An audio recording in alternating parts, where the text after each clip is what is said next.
नए आपराधिक कानून विधेयकों पर लोकसभा में चर्चा के दौरान केंद्रीय गृह मंत्री अमित शाह ने इस बात पर जोर दिया कि चिकित्सीय लापरवाही के कारण मरीज की मौत के मामलों में डॉक्टरों को दोषी नहीं ठहराया जाएगा। भारतीय न्यायिक संहिता विधेयक, नागरिक सुरक्षा संहिता विधेयक और भारतीय साक्ष्य विधेयक पर लोकसभा की चर्चा में भाग लेते हुए शाह ने कहा कि डॉक्टरों को ऐसी स्थितियों में मुकदमे का सामना करने से छूट दी जाएगी जो चिकित्सा के खिलाफ मामले दर्ज करने की पिछली प्रथा से हटकर है। ऐसे मामलों में पेशेवर।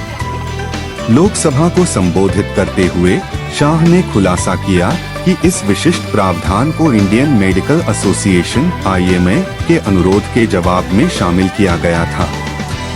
IMA ने लंबे समय से इस तरह के उपाय की वकालत की थी, यह तर्क देते हुए कि मृत मरीजों के परिवार अक्सर डॉक्टरों के खिलाफ मामले दर्ज करके उन्हें उत्पीड़न का शिकार बनाते हैं।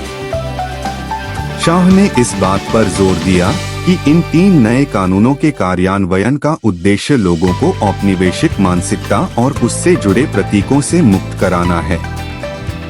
इस विधायी कदम के महत्व को लोकसभा के भीतर आपराधिक कानूनों को नया स्वरूप देने वाले 3 महत्वपूर्ण विधेयकों के पारित होने से रेखांकित किया गया था। विशेष रूप से यह संसद के लगभग 2/3 विपक्षी सदस्यों की अनुपस्थिति में हुआ। तीनों विधेयक, भारतीय न्याय संहिता विधेयक (BNS), भारतीय नागरिक सुरक्षा संहिता विधेयक (BNSS) और भारतीय साक्ष्य विधेयक (BSB), पुराने भारतीय दंड संहिता (IPC), आपराधिक प्रक्रिया संहिता (CRPC) और भारतीय साक्ष्य अधिनियम सभी ब्रिटिश औपनिवेशिक युग के अवशेष हैं। विपक्षी सांसदों के पर्याप्त प्रतिनिधित्व के अभाव में संसदीय प्रक्रिया पर चिंताएं उत्पन्न होने के साथ इन विधेयकों का तेजी से पारित होना विवाद से रहित नहीं रहा है।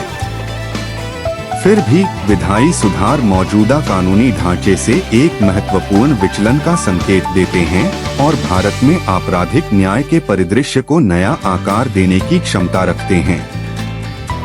जैसा कि राष्ट्र अपनी कानूनी प्रणाली की उभरती गतिशीलता से जूझ रहा है, इन विधेयकों के पारित होने से संसदीय प्रक्रियाओं और सुधारित आपराधिक कानूनों के न्यायसंगत और उचित कार्यान्वयन को सुनिश्चित करने के लिए व्यापक परामर्श की आवश्यकता पर बहस छिड़ गई है।